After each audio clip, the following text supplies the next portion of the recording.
Shirikisho la mpira wa miguu barani Afrika, CAF, limefanya mabadiliko ya ghafla ya refa wa mechi ya marudiano ya nusu finali ya kombe la shirikisho Afrika baina ya klabu ya Stellenbosch ya Afrika Kusini dhidi ya Simba, mchezo ambao utapigwa Jumapili ya Aprili 27 mwaka huu 2025.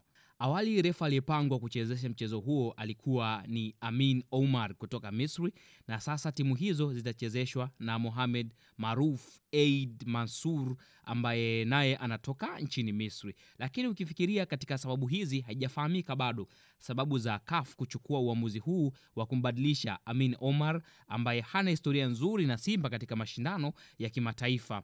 Amin Omar ndiye aliyechezesha mchezo ambao Simba ilifungwa bao 1-0 ugenini dhidi ya Horoya katika hatua ya makundi ya klabu bingwa Afrika.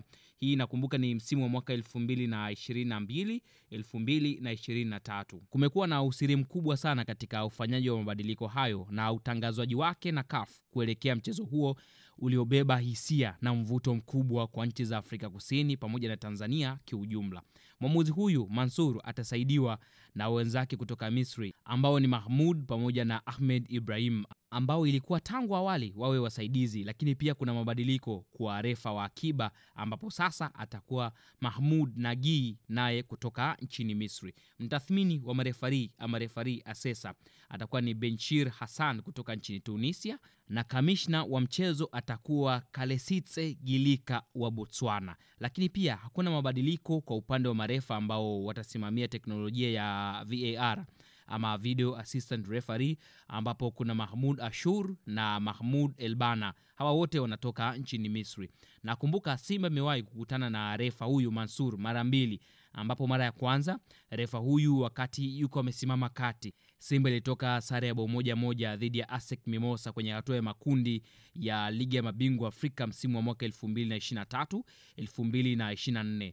Na mchezo wa pili kwa refari huyu kuchezesha mchezo wa Simba ulikuwa ni mchezo ambao ulipigwa hapa jijini Dar es Salaam katika mtanange ule ambao Simba walitandika vilivyo klabu ya Horoya ya Guinea kwa jumla ya mabao 7-0. Kwa hiyo ni refari ambaye ana historia nzuri na mnyama, kwa sababu katika michezo miwili ambayo imechezesha ya Simba hajawahi kupoteza, bali mchezo mmoja imetoka 1-1 na ASEC hapa nyumbani, na mchezo mwingine Simba iliibuka na ushindi wa bao 7-0. Kwa hiyo hii inaweza ka advantage kwa Simba, ila CAF hajaweka sababu maalum ama kipi ambacho kimepelekea kwa wao kumbadilisha muamuzi wa kwanza ambaye pia alikuwa anatoka nchini Misri na kumweka muamuzi huyu mwingine Amin Omar. Sasa ukiangalia vizuri katika waamuzi hawa wote, ukiangalia asilimia kubwa ni kutoka nchini Misri, lakini hata wale ambao wanahusika na VAR wanatoka nchini Tunisia.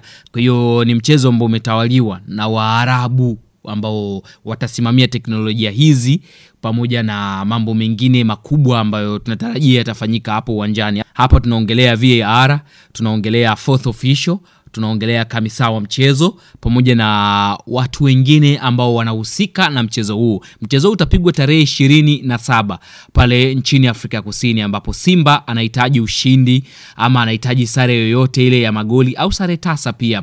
Lakini kupoteza kwa Simba kunatakiwa kuwe na margin ya goli moja, ambapo kama Simba itapoteza kwa bao moja, basi mtanange huo unakwenda katika hatua ya matuta.